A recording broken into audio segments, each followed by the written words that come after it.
Bismillah. Assalamualaikum warahmatullahi wabarakatuh. Alhamdulillahi rabbil alamin.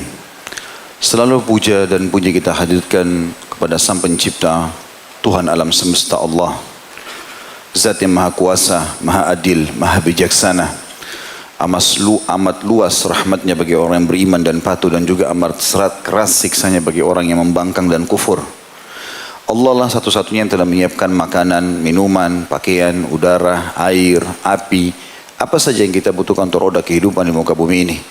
Dan Dia menjanjikan akan selalu menyiapkan itu dan menambahnya kalau kita menikmati dan bersyukur. Dan syukur ini yang merupakan sebab utama nikmat itu selalu ada, Allah rangkumkan di sebuah kalimat yang mudah sekali untuk diucapkan. Alhamdulillah. Maka selalu ucapkan kalimat ini. Bahkan para ulama salaf menekankan kalimat Alhamdulillah sangat dianjurkan walaupun pada sebuah takdir yang mungkin menurut manusia itu kurang baik. Karena bisa saja memang Allah meletakkan kebaikan padanya. Selanjutnya kita panjatkan salam hormat kita kepada manusia terbaik. Manusia yang telah dipilih oleh Allah secara langsung untuk membawa kepada kita hukum halal haramnya Allah. Tidak ada lagi hukum yang dibolehkan dan yang dilarang kecuali yang dibawa oleh manusia terbaik ini. Allah subhanahu wa ta'ala telah menutup risalah langit. Tidak lagi syariat baru yang turun dari langit kecuali yang dibawa olehnya. Dan Dia adalah orang yang paling layak untuk menjadi suri tauladan, karena memang dipilih oleh Allah subhanahu wa ta'ala secara langsung untuk bisa menutup risalah langit ini.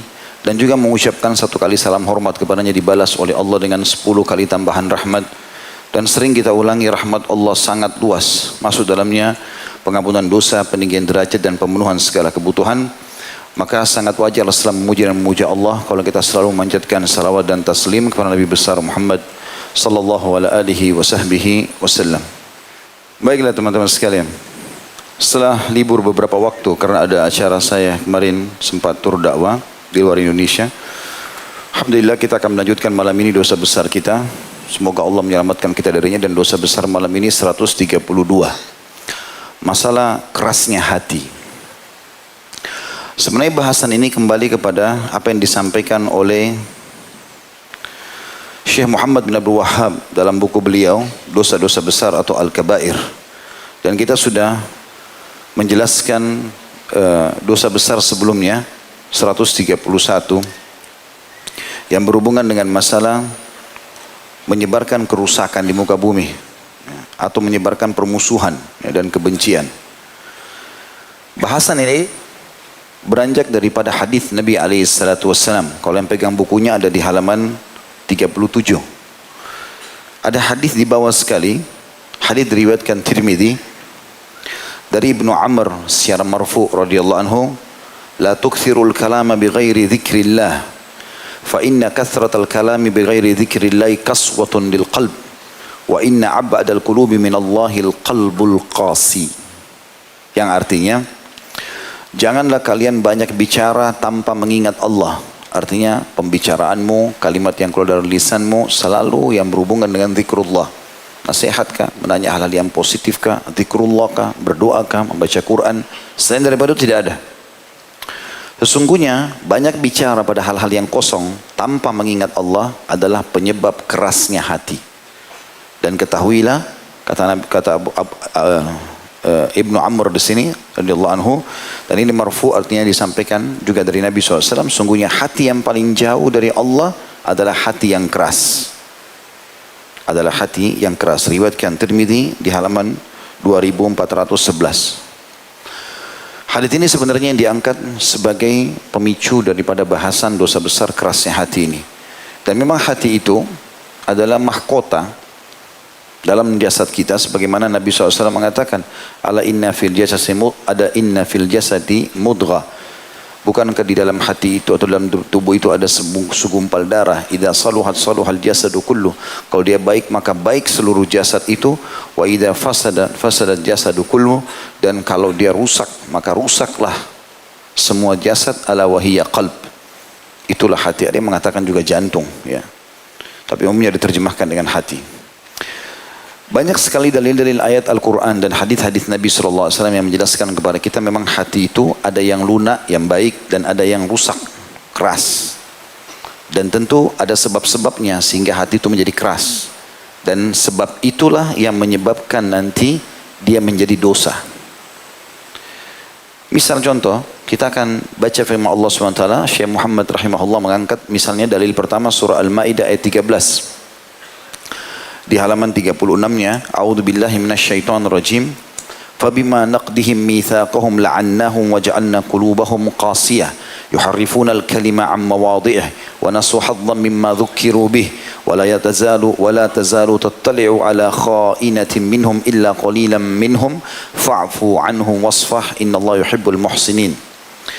Tetapi karena mereka melanggar janjinya, kami kutuk mereka. Karena mereka berbuat maksiat, sudah janji sama Allah tidak akan melanggar, mereka lakukan pelanggaran, maka kami jadikan hati mereka keras, membatu. Berarti penyebab daripada hati keras adalah maksiat. Penyebab inilah yang membuat dia jadi dosa besar. Karena orang bisa melunakkannya dengan amal soleh, orang bisa merusaknya dan mengeraskannya dengan maksiat. Mereka suka merubah perkataan Allah dari tempat-tempatnya. Dan mereka sengaja melupakan bagian dari yang mereka telah diperingatkan dengannya. Dan kamu hai Muhammad senantiasa akan melihat pengkhianatan dari mereka, kecuali sedikit di antara mereka yang tidak berkhianat. Maka maafkanlah mereka bila mereka minta maaf, dan biarkanlah mereka. Sesungguhnya Allah menyukai orang-orang yang berbuat baik. Kita tidak membahas masalah tafsir secara khusus ayat ini, tapi kita sedang menitik beratkan ada firman Allah SWT, qulubuhum qasiyah. Hati mereka keras membatu. Kemudian juga dalam ayat yang lain diangkat oleh beliau dalam surah Az-Zumar ayat 23. Firman Allah SWT, A'udzubillahi minasyaitonirrajim. Allahu nazzala ahsanal hadithi kitaban mutasyabihan mathaniya taqsha'irru minhu juludul ladhina yakhshawna rabbahum thumma talinu juluduhum wa qulubuhum ila dhikrillah. Dzalika hudallahi yahdi bihi man yasha' وَمَنْ يُضْلِلِ اللَّهُ فَمَا لَهُ مِنْ هَادٍ. Artinya Allah telah menurunkan perkataan yang paling baik, maksudnya Al-Quran, indah untuk dibaca, berpahala sebagai panduan hidup, solusi dalam permasalahan, yang serupa dalam kurung mutu-mutu ayatnya, satu sama yang lain. Al-Quran itu sama kualitasnya, dimanapun kau baca kau akan dapat petunjuk. Lagi berulang-ulang kisah Nabi Musa berulang-ulang diceritakan, kisah Nabi Ibrahim berulang-ulang diceritakan, kisah Nabi, kisah tentang apa, penyampaian tentang neraka, penyampaian tentang surga, banyak terulang-ulang. Tapi itu semua tujuannya untuk memberikan pelajaran.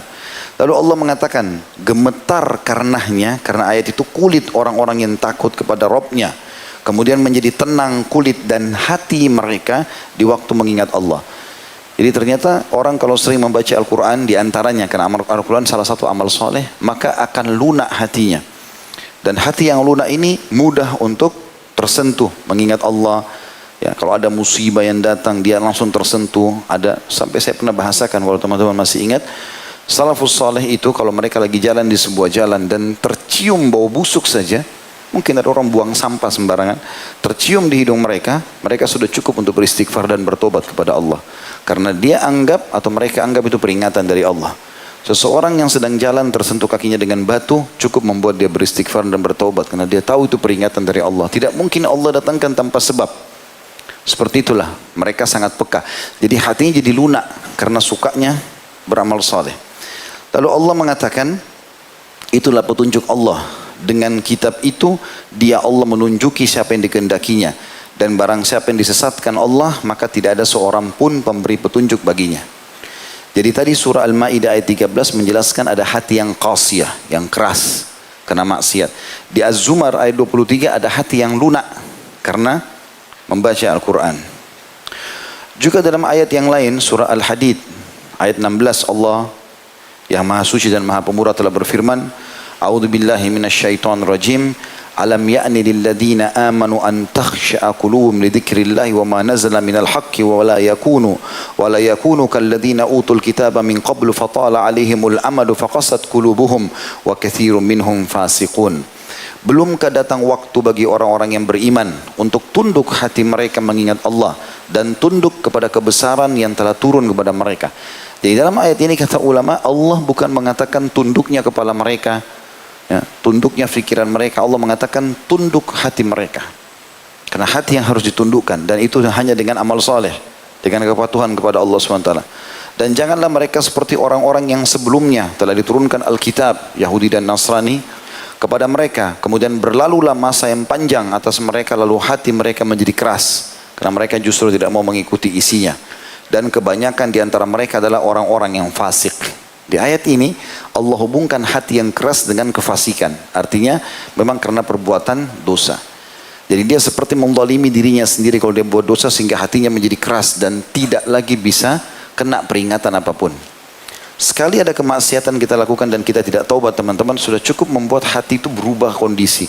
Dari yang lembut mulai mengeras. Dibuat lagi maksiat lebih keras. Terus begitu sampai Allah menggambarkan ada hati yang lebih keras daripada batu. Pada saat itu temannya kena petir di sebelahnya, temannya mati longsor, dia lihat kebakaran, ada orang terbakar depan matanya, ada orang segala macam, coba tidak tersentuh lagi sudah.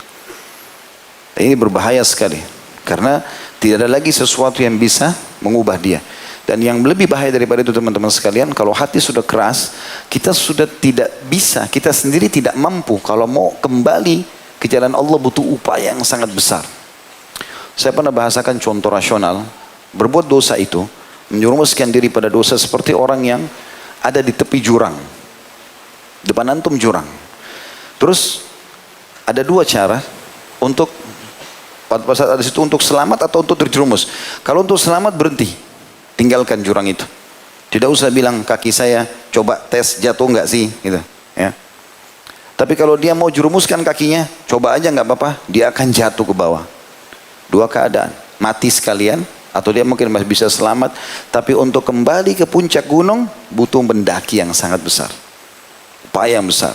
Sekali antum sudah ikut pengajian begini, terasa iman, merasa nyaman, terus saja kita pupuk itu pengajian dari pengajian, terus akhirnya kita makin lunak, makin penasaran sampai meninggal. Insya Allah kan istiqomah, dan akhirnya meninggal dalam husnul khatimah. Tapi sekali kita buka pintu dosa, terus kita biarkan lalai, sudahlah nggak apa-apa, nanti aja pengajiannya. Akhirnya berubah, yang tadinya seminggu sekali berubah, sekarang justru karaoke-nya yang seminggu sekali, atau maksiatnya, atau mungkin bahkan tiap hari, pengajiannya sebulan sekali, atau mungkin 3 bulan sekali. Lama-lama berubah kondisi hatinya. Dan kalau dia biarkan itu, dia kalaupun mau kembali jadi orang baik susah, karena nggak mudah kembali menjadi orang baik itu.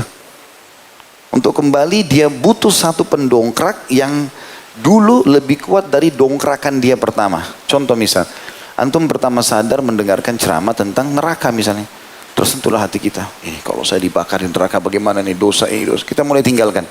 Kapan antum futur itu kayak menjauhi agama, berbuat kemaksiatan, jauh. Maka untuk kembali kepada tingkat iman yang pertama, butuh pendongkrak lebih kuat dari yang pertama itu. Mungkin harus ada ceramah yang double, yang harus mendorong kita untuk itu. Makanya teman-teman tidak usah dicoba dosa itu. Dosa itu untuk dipelajari dan dijauhi, bukan dicoba. Oh ini babi haram, ya sudah haram, tidak usah coba. Saya mau coba dulu dagingnya babi, enak enggak? Ya. Khamr haram sudah selesai, nggak usah dicoba. Tahu ini khamr, nggak usah coba. Saya mau tes bagaimana rasanya orang mabuk, tidak perlu. Oh zina haram, saya zina saya dulu, nanti urusan nanti enggak. Saya memang bukan untuk dicoba, karena dia seperti ibarat racun. Kalau antum punya segelas susu, kita tetesin setetes racun, rusaklah susu itu walaupun cuma setetes racun. Susu itu kita ibaratkan iman antum dan amal saleh. Kapan antum campurkan dengan dosa sedikit, masalahin. Gitu. Bahkan bergejolak dalam hati itu. Sebagian salaf mengatakan orang kalau masukkan dalam hidupnya sedikit dosa, sudah cukup membuat dia berperang dengan dosa itu. Antara iman sama dosanya itu berperang sampai siapa yang akan menang. Dalam berapa hari berkecamuk. Kalau dia ikuti maksiatnya, tertinggallah iman itu. Kapan dia ikuti keimanannya, bisa ditinggalkan dosa itu, tapi butuh waktu, beberapa saat. Ada statement yang menarik dari seorang ulama tabi'in bernama Malik ibn Dinar rahimahullah. Beliau mengatakan seorang hamba tidaklah dihukum dengan suatu hukuman yang lebih besar daripada hatinya yang dijadikan keras oleh Allah. Tidaklah Allah Azza wa Jal marah terhadap suatu kaum kecuali dia akan mencabut rasa kasih sayang dari mereka. Jadi statement beliau sangat nyata tentang masalah bagaimana Allah memberikan sesuatu yang paling berat bagi seorang hamba adalah hatinya keras. Maknanya tidak tersentuh lagi. Mau lihat jenazah depan matanya, apapun cobaan tidak akan berubah. Memang dia nggak bisa. Dia nggak bisa. Bahkan dia heran, kok kamu bisa lakukan? Kok kamu bisa? Dia heran, kenapa kita bisa lakukan dulu di majelis ilmu, kita bisa sholat malam, kenapa bisa pergi jihad, kenapa bisa pergi haji? Dia bingung dengan itu. Dia nggak punya potensi untuk itu. Kenapa? Karena hatinya sudah keras. Dia hanya bisa, atau jiwa ini hanya bisa terbuka untuk bisa lunak kalau kita selalu berisikan dengan amal soleh. Ada beberapa tanda-tanda yang disebutkan oleh ulama kalau hati seseorang itu keras. Yang paling mendasar adalah malasnya beribadah dan selalu menganggap remeh kemaksiatan yang dilakukan. Kalau dua hal ini bersatu dalam jiwa kita dan antum merasakan, berarti sudah ada penyakit kerasnya hati. Selalu malas, mau bangun sholat malam malas, mau baca Quran malas, datang majelis ilmu malas, semuanya malas. Kemudian menganggap remeh, kan cuma dosa ini, kan cuma ketinggalan 1 rakaat. Bermula dari hal yang kecil, kan cuma masbuk, nanti aja sholatnya, kan cuma pegang, kan cuma cium, dan seterusnya. Jadi dia selalu menganggap remeh. Kalau ini ada, berarti sudah bermula hati antum keras. Ini berbahaya. Dan kita tahu teman-teman, kalau ada sesuatu yang membahayakan kita, misal kita jalan di sebuah jalan yang licin, tugas kita kalau mau selamat, berhenti dan jalan pelan-pelan. Jangan malah kita ugal-ugalan sehingga makin parah. Jatuh, bocor kepalanya, segala macam. Jadi kalau kita sudah terlanjur dalam hal-hal seperti ini, seperti kita ada di becek, kita harus keluar dari situ. Jangan dibiarkan. Ya. Dan ini umum, ini awal tanda-tanda futur. Orang jauh dari agama, mulai malas. Dan harus kita mujahadah. Pada saat itu, mujahadah. Kata Nabi SAW, jiwa itu, iman itu bisa naik dan turun. Gitu kan? Tapi pada saat seseorang, jiwa itu dan iman itu bisa naik dan turun. Dan pada saat seseorang itu lagi turun, kemudian dia berada di atas agama Allah, beruntunglah dia. Artinya jangan justru merasa lemah imannya, sekarang malah sudah sekalian deh. Jalan kepada kemaksiatan. Ini nggak boleh. Jangan teman-teman sekalian. Jangan campur aduk antara susu dengan racun, tidak bisa. Pergi pengajian, tapi pacaran. Taklimnya benar, pacarannya nggak boleh. Gitu. Nikah dulu. Karena itu berbahaya. Antum mencampur baur antara amal soleh dengan maksiat ini. Dan penganggap remehan terhadap perbuatan tersebut, nggak apa-apa, saya kan tidak buat apa-apa. Duduk berdua aja di motor atau di mobil sudah haram, bukan mahram. Bagaimana antum nodain amal soleh antum itu? Gitu kan? Jangan dibuka itu. Dan ingat teman-teman, saya cuma bisa bicara seperti ini. Yang rasain antum, harus antum yang bergerak untuk mengubah itu. Kapan kita bergerak untuk mengubah itu tanpa membutuhkan orang lain yang mendongkrak kita, maka setiap saat kita bisa kembali kepada keimanan. Tapi kalau selalu berharap, nantilah kalau dulu di majelis ilmu baru saya rasa iman saya bertambah. Berarti kalau di luar majelis ilmu, gimana? Satu waktu ada di mana antum sendirian. Ada saatnya saya berapa kali safar sendirian. Banyak hal-hal yang kita hadapi. Tapi karena kita sudah membiasakan diri. Saya kemarin datang di Eropa, negara yang sangat terbuka. Tapi saya hanya biasa saja. Tidak ada sesuatu yang jadi beban. Karena bagi saya itu adalah hal yang salah dan saya tidak akan ikuti dan seterusnya. Terbentengi karena kita selalu membuat diri kita terlatih membiasakan diri dalam ketaatan itu. Dimanapun kita berada. Ada orang lihat, tidak ada orang lihat. Tetap aja sholat malam, tetap aja puasa, tetap aja sedekah, tetap aja semuanya. Sehingga kita kuat. Yang kedua teman-teman, yang berbahaya ini adalah tidak lagi tersentuh ya, dan merasa bersalah dengan melihat fenomena alam, musibah, fenomena alam, banjir, longsor, ya, atau apalah ya, yang seperti itu. Itu menandakan hatinya sudah mulai keras.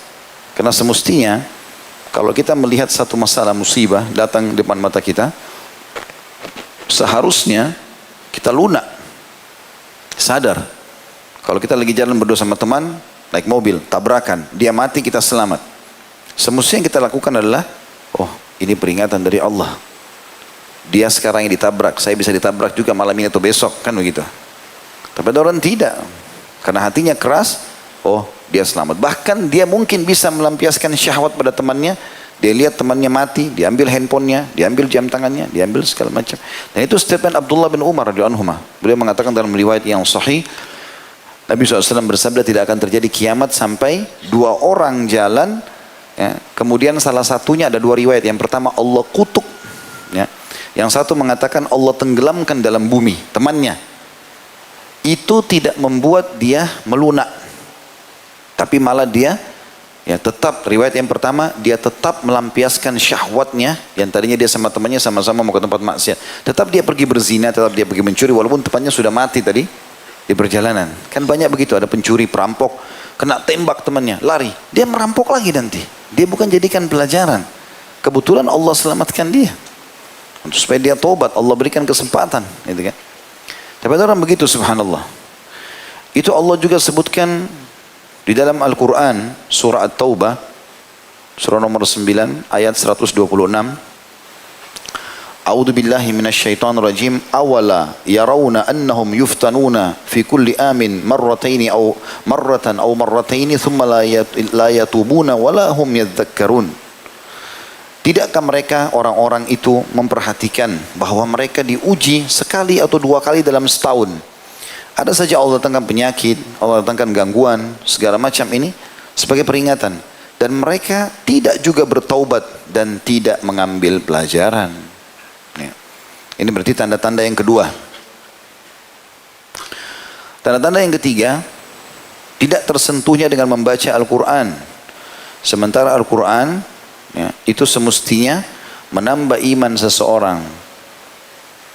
Jadi kalau antum baca 2-3 ayat sahabat Nabi itu ridwanullahi alaihim, kalau mereka ketemu, mereka selalu berkata begini, ta'al nu'minu sa'ah. Ayo kita menambah iman kita sesaat. Minimal sekali para sahabat itu, kalau mereka buru-buru, mereka saling membaca surah Al-Asr. Bertemu lalu pisah. Wal asri innal insana lafi khusr. Demi waktu selama di dunia ini banyak manusia yang rugi. Illal ladzina amanu wa amilus solihat, kecuali orang yang beriman dan beramal saleh. Wa tawassaw bil haqqi wa tawassaw bis sabr. Saling mewasiatkanlah kebenaran ini dan saling mewasiatkan agar sabar dalam ketaatan. Baru mereka bubar. Itu minimal. Tapi kalau ada orang dengarkan ayat Quran sama sekali tidak tersentuh hatinya, nggak ada maknanya, dia sholat pun tidak tersentuh, ini tanda-tanda kerasnya hati. Allah menyebutkan dalam Al-Quran, dalam surah Al-Anfal, surah nomor 8 ayat 2. A'udzu billahi minasyaitonir rajim. Innamal mu'minuna alladziina idza dzukirallahu wajilat qulubuhum wa idza tuliyat 'alaihim ayatuhu zadatuhum imanan wa 'ala rabbihim yatawakkalun. Sesungguhnya orang-orang yang beriman itu adalah mereka yang bila disebut nama Allah, baik namanya Allah atau baca ayat-ayat Al-Quran, gemetar hati mereka. Dan apabila dibacakan ayat-ayatnya, ini firman Allah, Allah berfirman, Rasulullah bersabda, bertambah iman mereka karenanya, dan hanya kepada Rabb mereka lah mereka bertawakal.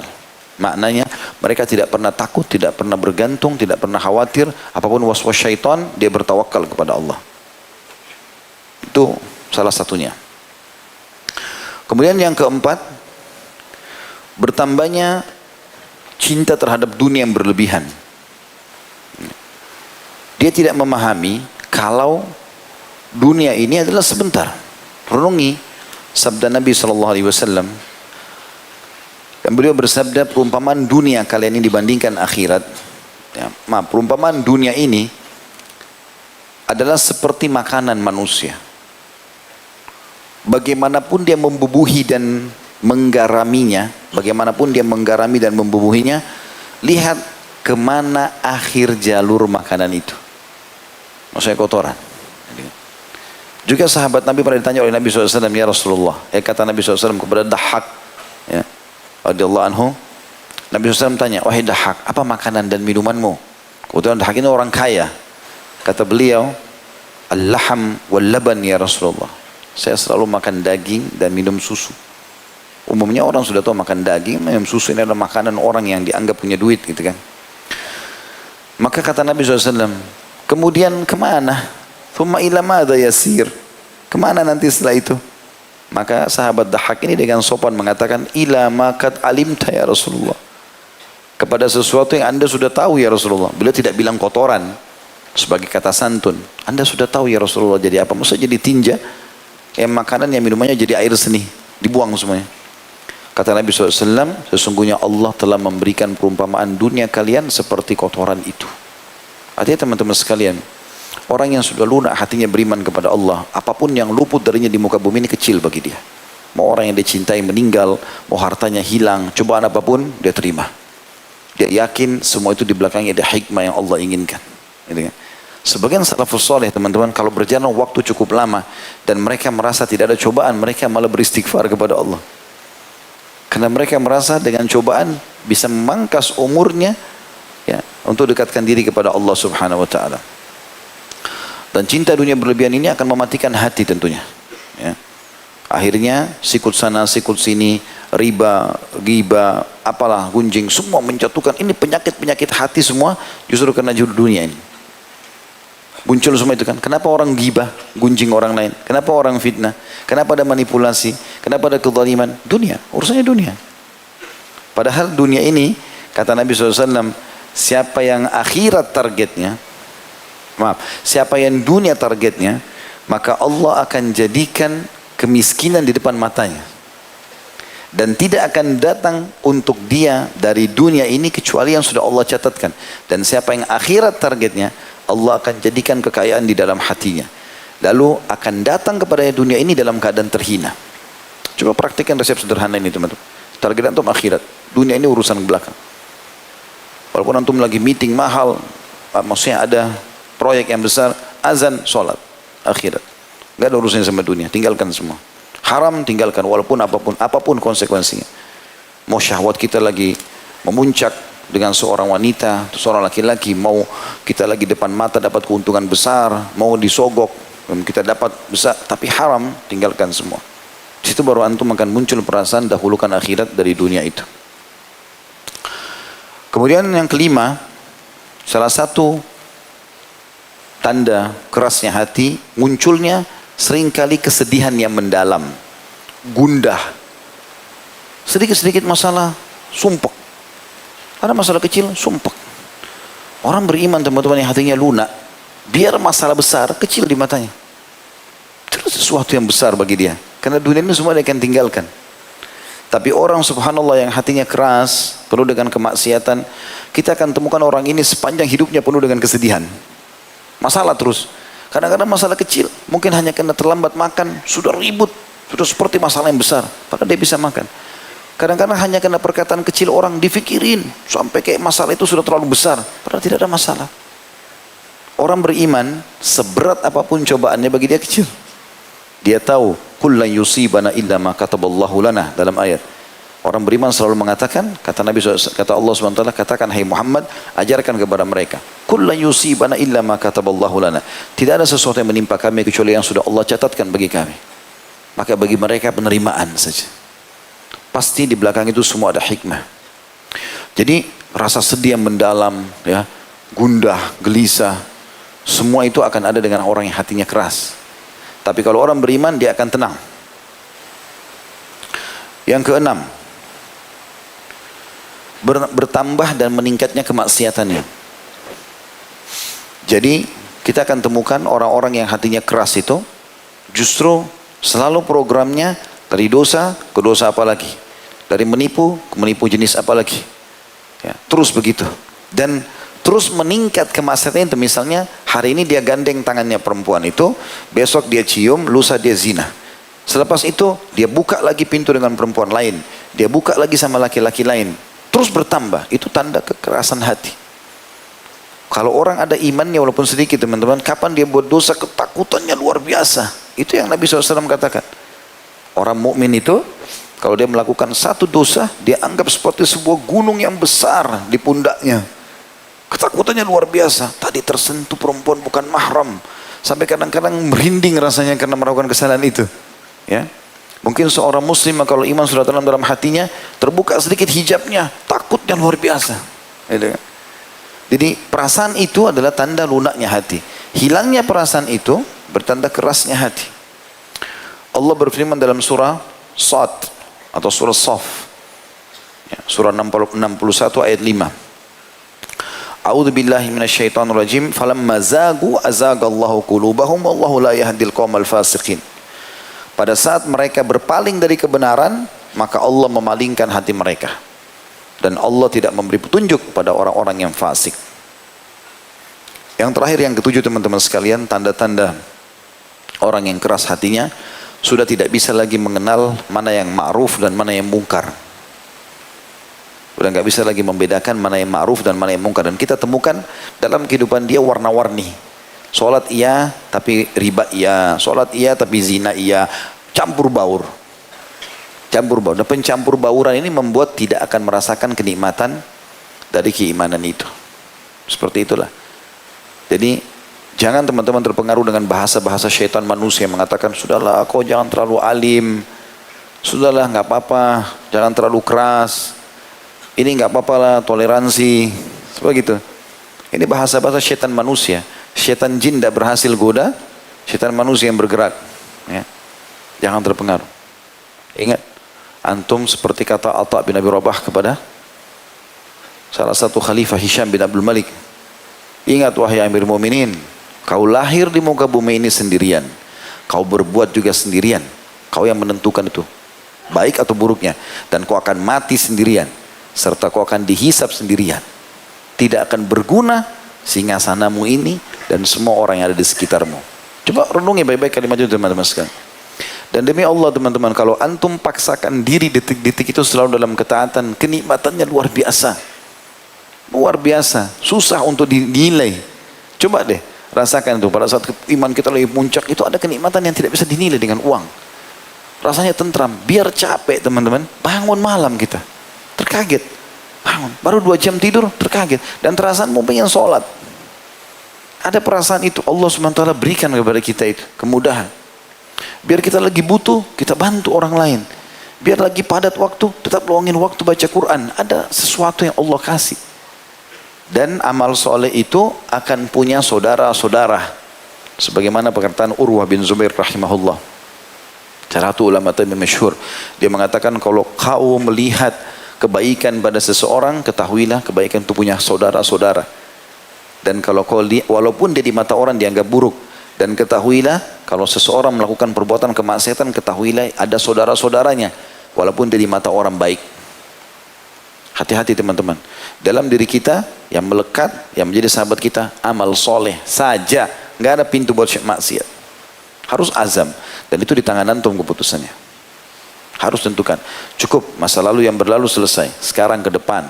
Demi Allah nggak ada waktu ini. Ya? Jangan main-main. Nggak ada waktu. Waktu antum terbatas. Nanti kalau meninggal baru nyesel.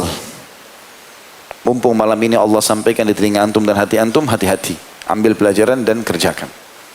Dan ingat pesan ini, wallah teman-teman, demi Allah kita, orang kalau bertahan dalam keimanan, nikmat. Gak ada sesuatu yang jadi beban. Walaupun kita dalam keadaan susah, sakit, bangkrut, ditipu orang, tetap tentram, enak. Dibandingkan orang yang punya maksiat tadi saya bilang, sedikit masalah jadi besar buat dia. Udah seperti masalah yang sangat luar biasa. Susah tidur, susah makan, segala macam.